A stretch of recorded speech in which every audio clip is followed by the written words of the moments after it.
Hey guys, today I'll be showing you how to make pineapple fried rice. For the ingredients you're going to need 1 lime,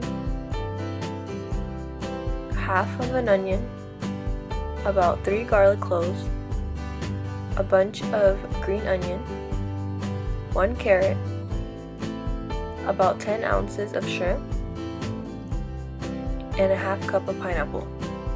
You'll also need leftover rice, about 4 cups. For the seasoning, you're going to need chili garlic sauce, soy sauce, black pepper, and salt. Start off by peeling your carrot, cutting off the ends, and then cutting them into thin slices. Next, cut your pineapple into thin pieces. Go ahead and dice your onion and mince the garlic. Next, get some zest from the lime and then cut the lime into wedges.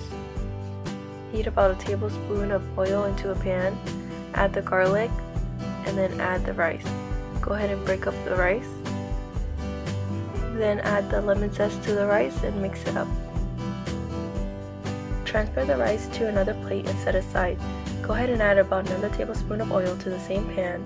Add the onion and go ahead and cook that for about 10 seconds. Add the carrots and then cook that for about a minute. Make sure you season your shrimp with salt and pepper.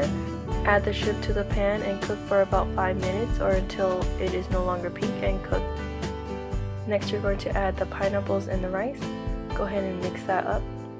Next, you're going to add as much of the chili garlic sauce as you want, depending on how spicy you like it, and about 3 to 5 tablespoons of soy sauce. Adjust the seasoning as needed.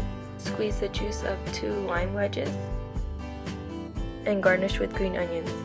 You can also add black pepper to the rice if you would like, and you're finished. Enjoy!